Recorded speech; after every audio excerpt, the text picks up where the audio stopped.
और प्यारी good evening सभी छात्रों को, सभी प्यारे बच्चों को नमस्कार। रैम एकेडमी के यूट्यूब चैनल पर सभी का हार्दिक स्वागत है।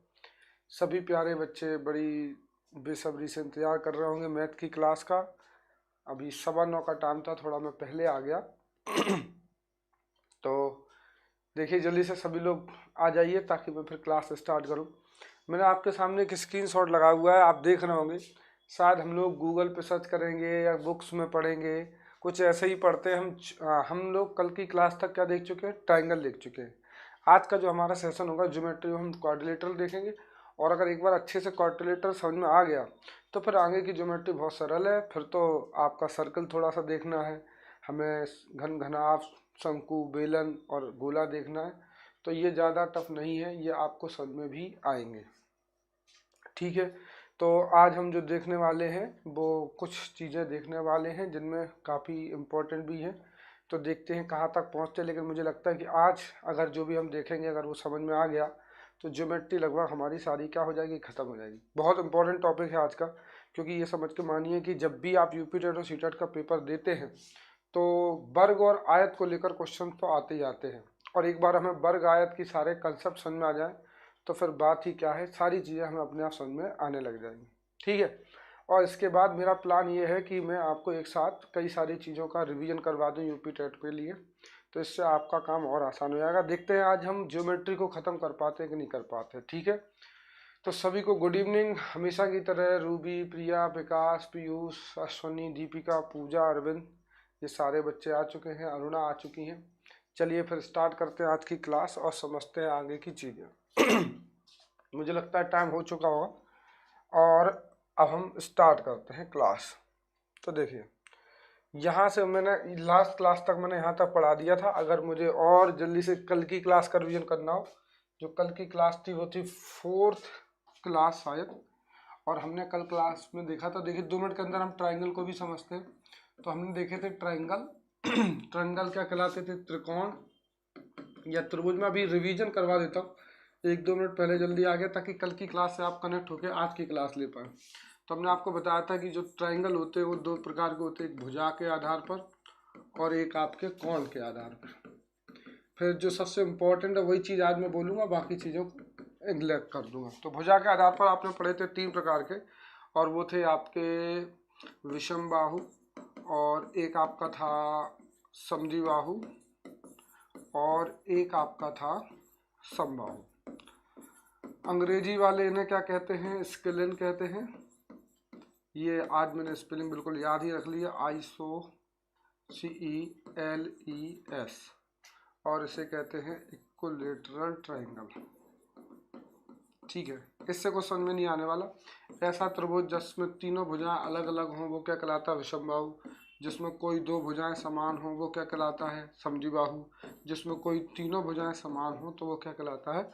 समबाहु। इसका अगर आपको पैरामीटर चाहिए तो आपको तीनों भुजाओं का जोड़ना पड़ेगा, या फिर आपको एरिया निकालने के लिए हैरो का सूत्र लगाना पड़ेगा, और वो होता है S - A, S - B, S - C।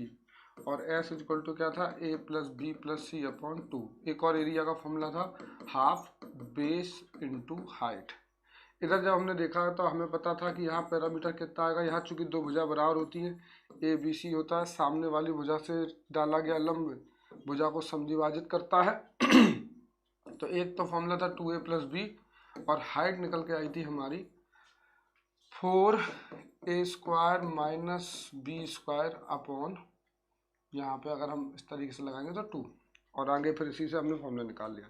जो सबसे इम्पोर्टेंट था वो ये था, अपना हाइट यहाँ निकल के आया था √3/2 × A।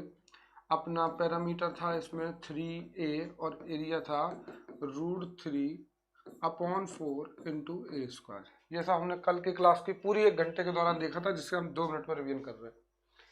फिर हमने देखा था कोण के आधार पे ऐसा त्रिभुज जिसके सारे कोणों का मान, प्रत्येक कोण थीटा का मान 90 डिग्री से कम होता है, वह क्या कहलाता था? आपका न्यून कोण। और ऐसा त्रिभुज जिसका कोई एक कोण का मान 90 डिग्री होता है, इसके सामने की वाली भुजा कर्ण कहलाती है, कोई एक भुजा आधार कहलाती है, और सामने वाली खड़ी भुजा आपकी लंब कहलाती है। इसे P से दर्शाते, इसे B से, और इसे H से। एच स्क्वायर बराबर होता है P square plus B square. हमने इसके ट्रिपलेट पढ़े थे 3 4 5 5 12 13 7 24 25 8 15 17 और आपका था एक 20 21 29 और भी हैं, हम आगे देखते रहेंगे। हमेशा रखना समकोण त्रिभुज में से क्या कहते हैं, समकोण त्रिभुज, जिसमें सबसे बड़ी भुजा क्या कहलाती थी, कर्ण, और बाकी दो भुजाएं छोटी भुजाएं कहलाती कर्ण से। अगर एक कोण का मान 90 डिग्री है तो बाकी दोनों कोणों का जोड़ भी क्या होगा, 90 डिग्री। अगर ऐसा त्रिभुज जिसमें एक कोण का मान 90 डिग्री से ज़्यादा हो जाए तो वो कहलाता अधिक कोण, थीटा ग्रेटर देन 90 डिग्री। इसकी कोई खासियत नहीं होती, बस इतनी याद खासियत होती है कि 90 डिग्री के अलावा जो दूसरे कोण होंगे उनका मान 90 डिग्री से कम होगा। ये था आपका 2 मिनट के अंदर रिवीजन कल की क्लास का। मैं ये जानबूझ के करता हूँ ताकि आपको कल की क्लास से आज की क्लास में क्या कर लूँ, कनेक्ट। अब आते हैं हम कौन सी क्लास पे, चतुर्भुज पे, और इसे देखते हैं। चतुर्भुज मतलब क्या, क्वाड्रिलेटरल, और आज इसे बड़े अच्छे से समझते हैं। देखिए सबसे पहले चतुर्भुज में दो बातें समझते हैं, और मैं कलर यूज करता हूँ पीला कि एक तो इसमें पैरामीटर की बात आती है और एक एरिया की। मान लीजिए सिर्फ नॉर्मल एक क्वाड्रिलेटरल है तो इसमें क्या क्या होता है। देखिए इसमें शीर्ष होते हैं, याद रखेंगे कितने शीर्ष होते हैं एक चतुर्भुज में, एक चतुर्भुज में शीर्ष होते हैं 4। अच्छा, भुजाएं कितनी होती हैं आपको पता है, 4 भुजाओं से घिरी आकृति आपकी चतुर्भुज कहलाती है, क्वाड्रिलेटरल कहलाती है। विकर्ण कितने होते हैं, एक शीर्ष से खींचे जाने वाले विकर्ण एक होता है, टोटल विकर्ण होते हैं 2। यहाँ पे ए बी ए सी और वी डी क्या होंगे, विकर्ण। आप चाहो तो इसे इस तरीके से खींच के देख सकते हैं। अब यहाँ पे एक जो क्वेश्चन आता है अधिकतर बार कि मान लो ये लंबाई है ए बी और ये सी और ये डी, तो पैरामीटर P बराबर क्या होता है, P बराबर हो जाता है, ये हो गया पैरामीटर, ए चारों ओर की माप। तो चतुर्भुज में ऐसे चलेंगे, ये इस तरीके से चारों ओर चलेंगे, कल ही समझा चुका हूं मैं। तो पैरामीटर या परिमाप का मतलब होता है चारों ओर की माप, और वो होगी A plus B plus C plus D. अब आती है एरिया की बारी। चांदनी, स्नेह, धर्मेंद्र, दुर्वासा, अंजना सर, आपने जो नंबर बोले हैं ये ही इम्पोर्टेंट हैं, ठीक है। अब आते हैं एरिया पे। तो एरिया की बात करेंगे तो एरिया ही क्या है, क्षेत्रफल है। और अगर आप इसे ध्यान से देखेंगे तो इसको जरूर आपको समझना चाहिए। देखिए हम क्या करते हैं, एक काम करते हैं थोड़ा सा आपको समझाने के लिए कि यहाँ पे एक क्वेश्चन पूछा जाता है बहुत बार, और वो क्वेश्चन ये है कि जैसे आपसे कहा जाए कि एक नॉर्मल चतुर्भुज है तो इसका क्षेत्रफल निकालिए। तो क्षेत्रफल निकालने के लिए क्या होता है, एक विकर्ण की लंबाई दे दी जाएगी और इस विकर्ण पर सामने वाले शीर्षों से लंब डाले जाएंगे। क्या डाले जाएंगे, लंब। तो मान लीजिए 20 से यहाँ पे लंब डाला गया तो ये आपका 90 डिग्री का कोण बनाएगा। मान लो इसका मान है H1, और यहाँ से एक लंब डाला गया, ये भी 90 डिग्री का कोण बनाएगा, इसका मान है H2। और मान लो ये AC है, ये AC है, और ये जो AC है इसका आधार आपका है, मान लीजिए AC की माप है आपकी X, ठीक है। या मान लो कि ये B है, क्या है, फिर से मैं इसे मिटा ही देता हूँ ये H1 है, ये H2 है, और ये मान लीजिए AC का मान है B, ठीक है। तो अब क्वेश्चन है कि भैया चतुर्भुज ABCD का क्षेत्रफल बताइए। तो मैं यहाँ क्षेत्रफल निकालता हूँ, चतुर्भुज ABCD का क्षेत्रफल। क्षेत्रफल माने क्या होता है, घेरी गई जगह तो एक जगह तो आपकी इसने घेर रखी है, किसने घेर रखी है, आप ही बताइए। एक जगह ये घेर रखी है त्रिभुज ABC ने, ये देखिए मैं हल्का सा कलर कर देता हूँ अलग। तो ये देखिए एक त्रिभुज ABC ने जगह घेर रखी है, और एक जगह घेर रखी है आपकी त्रिभुज ACD ने, ठीक है। ये आपका त्रिभुज ACD ने जगह घेर ली। अगर हम देखें तो चतुर्भुज ABCD का मतलब क्या हुआ, चतुर्भुज ABCD का मतलब हुआ आपका यहाँ त्रिभुज ABC प्लस त्रिभुज ACD या ADC। अब देखो आपको मालूम कोई भी त्रिभुज, अभी हमने त्रिभुज ही पढ़ा था, तो आपको पता है कोई भी त्रिभुज उसका क्षेत्रफल होता है 1/2 आधार गुणा ऊंचाई, ठीक है। और यहाँ पे भी ऐसे ही 1/2 आधार गुणा ऊंचाई। देखिए मैं मेंसुरेशन भी कवर करते चलता हूँ ताकि आपको हाल की हाल सबको समझ में। तो ये एरिया इक्वल टू ये हो गया। फाइनली अब यहाँ देखें 1/2, ये हमारा जो AC है, ये जो AC है इज इक्वल टू हमने क्या माना है इसे B, वही हमारा क्या है आधार है, बेस है। तो अगर ये मान लेते हैं तो इस हिसाब से आधार का मान है B, और ऊंचाई अगर हम त्रिभुज ABC की देखें तो ये हमारी ऊंचाई है H1। तो यहाँ हो गई ऊंचाई H1 प्लस 1/2 फिर से B, और हमारी ऊंचाई कितनी है यहाँ ये देखो दिख रही होगी आपको, और वो है हमारी H2।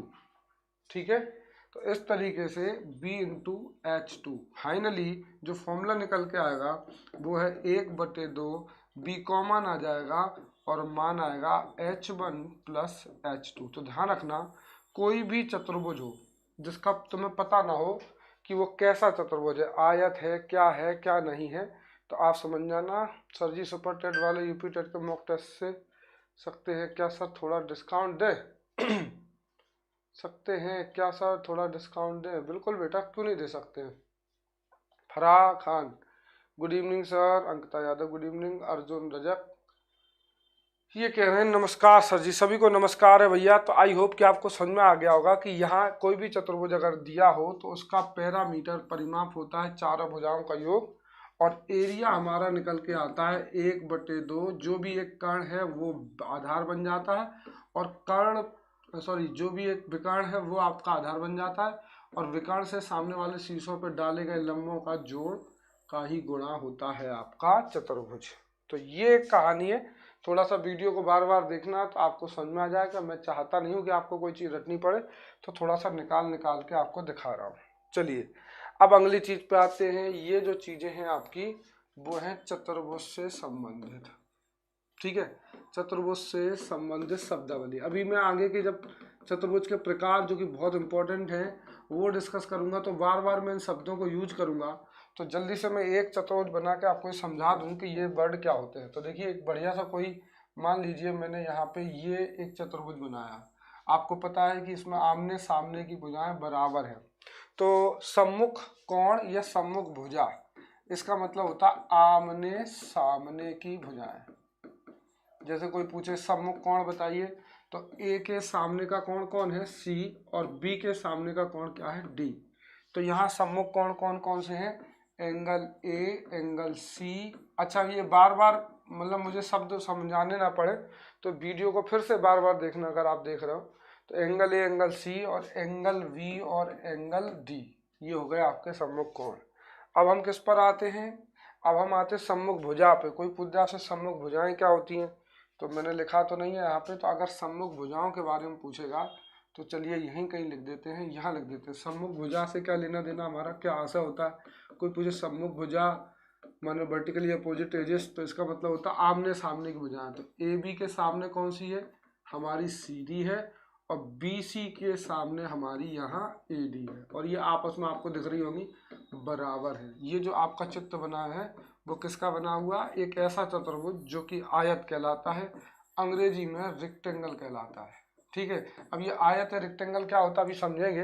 अभी तो हम ये समझ रहे हैं सम्मुख कोण क्या होता है और सम्मुख भुजा क्या होती है। ठीक है, अब कोई पूछे विकर्ण क्या होता है, आपको बता ही चुका हूँ मैं। किसी एक शीर्ष से इसके सामने वाली दोनों भुजाओं को छोड़कर सामने वाले शीर्ष से जो मिलाने वाली रेखा होती है वो आपकी विकर्ण कहलाती है। तो एक AC विकर्ण है और आपका एक BD विकर्ण है। ठीक है, इसके बाद आता है विकर्ण कोण क्या होते हैं। तो देखिए अगर मान लीजिए पॉइंट है O, तो आपको दिख रहा होगा 1, 2, 3 और 1, 4। ये जो आपके आपस में विकर्ण के बन रहे हैं कोण, इन्हें कहते हैं हम, दीपिका वर्मा कह रहे हैं बाकी लोग कह गए तो ये हो गई, तो ये हो गया बेटा आपका क्या, सम्मुख कोण विकर्ण। अब आते हैं विकर्ण कोण पर आते हैं। किस पर आते हैं हम लोग, विकर्ण कोण पर आते हैं। अब ये विकर्ण कोण क्या होता है, डायगोनल एंगल। तो ये डायगोनल एंगल की बात करते हैं हम यहाँ पे कि डायगोनल एंगल मतलब आमने सामने के कोण क्या हो गए बराबर। तो ये विकर्ण कोण हो गया। अब अगला वर्ड आता है आसन्न कोण। क्या कहलाता है, आसन्न कोण अंग्रेजी में क्या कहलाता है, एडजेसेंट एंगल। तो ऐसे कोण जो सामने से लगे हुए हैं, जैसे सपोज करो ये कोण, इन्हें कहते हैं आसन्न कोण। जैसे सपोज ये x है, ये y है, इनको हम क्या कहेंगे आपस में आसन्न कोण। अब आप याद रखना, अगर आमने सामने की भुजाएं बराबर होती हैं तो फिर आमने सामने के कोण भी क्या होते हैं, बराबर। तो x x है, y और y है, ठीक है। अब अगर इस तरीके से देखोगे तो x प्लस वाई का मान कितना निकल के आएगा भैया, चारों कोणों का जोड़ कितना होता है, x plus Y plus X plus Y बराबर 360 डिग्री होता है। तो तुम्हें दिख रहा होगा कि यहाँ x प्लस वाई का मान आएगा 180 डिग्री। तो इससे एक बात और पता चलती है कि जो साथ में लगे हुए कोण होते हैं वो आपके, बाकी सब लोग कहाँ गए, आज सब गायब हो गए। कोई बात नहीं, एक्चुअली है क्या, थोड़ा सा लेट का टाइम है और बच्चों को मैथ कठिन नहीं लगती, इस वजह से ऐसा हो रहा हो। बाकी हमें वीडियो बनाने से मतलब है ताकि हम आप तक पहुंचा सके सारी बात, तो आज हम वही पहुंचा रहे हैं। तो चतुर्भुज से संबंधित शब्दावली में सम्मुख कोण हो गए, विकर्ण हो गए, विकर्ण कोण हो गए। आसन्न कोण का मतलब होता है अगल बगल के कोण, मतलब मैं लिख दूं आपको, यहाँ पे अलग कलर से लिखना पड़ेगा। तो आसन्न कोण का मतलब होता है अगल बगल के कोण, और यहाँ सम्मुख कोण का मतलब होता है आमने सामने के कोण। विकर्ण कोण आपको समझ में ही आ गया, विकर्ण समझ में आ गया। परपेंडिकुलर क्या होता है, जैसे एक रेखा ये खींची और इसके ऊपर सामने वाली दूसरी रेखा ऐसी खड़ी खींच दी तो ये 90 डिग्री का कोण बनाती है, तो इसी को कहते हैं हम परपेंडिकुलर लाइन। और यहाँ पे ऐसी विकर्ण भी एक दूसरे को अगर 90 डिग्री के एंगल पे काटते तो वो परपेंडिकुलर कहलाते हैं। और एक और बात कि यहाँ पे पैरेलल क्या होता है कि जैसे ये दो रेखाएं हैं, ये आपस में एक दूसरे से मिलती हैं तो इसे हम समांतर रेखाएं कहते हैं, ठीक है। अगर ये मिलती नहीं है, मतलब जब भी किन्हीं दो रेखाओं के बीच 90 डिग्री का कोण बनता है तो वो लंबवत रेखाएं कहलाती हैं। और जब इनके बीच 0 डिग्री मान शून्य कोण बनता है जो आपस में कभी काटे ना, तो वो समांतर रेखाएं कहलाती हैं। आई होप कि आपको ये परपेंडिकुलर और समांतर ये दो वर्ड समझ में आ गए होंगे। अब एक वर्ड बचा है बाइसेक्ट, समद्विभाजक। इसका मतलब होता है दो बराबर भागों में बांटना। जैसे आप देखें यहाँ पे ये जो विकर्ण है, जितनी माप इसकी होगी उतनी ही माप इसकी होगी, तो इसको कहते हैं कि विकर्णों का आपस में समद्विभाजित हो जाना, ठीक है।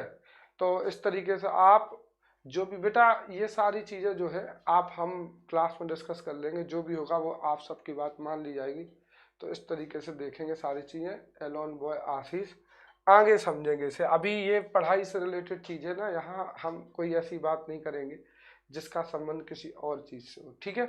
तो आपको सिर्फ चतुर्भुज और चतुर्भुज या ज्योमेट्री के बारे में बात करनी है, किसी और चीज़ के बारे में बात नहीं करनी। तो ये इस तरीके से चतुर्भुज से संबंधित शब्दावली हो गई, सम्मुख कोण हो गए, विकर्ण हो गए, आसन कोण हो गए, परपेंडिकुलर हो गए, पैरेलल हो गए, बाइसेक्ट वर्ड हो गया। अब मैं इन वर्ड का बार बार यूज करूंगा, तो आप थोड़ा सा फिर से एक बार देखो मैंने क्या समझाया। जब मैं बोलूंगा सम्मुख कोण तो आप समझ जाना आमने सामने के कोण, जैसे ए के सामने सी है और बी के सामने डी है। मैं बोलूँ सम्मुख भुजा तो ए बी के सामने सी डी है और ए डी के सामने बी सी है, ये सम्मुख कोण और सम्मुख भुजा हो गई।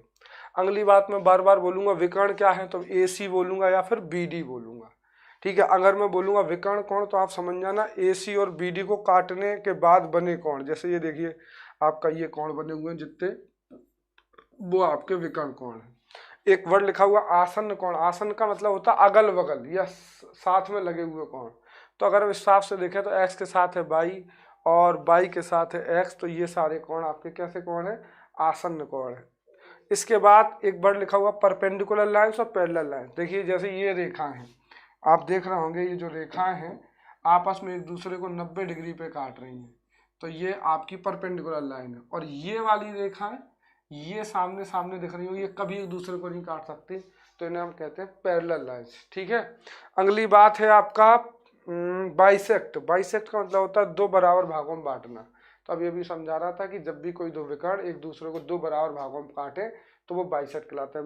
बिल्कुल ध्यान देना, भले ही 5 मिनट और लग जाए, बार बार इस स्लाइड को देखना ताकि आपको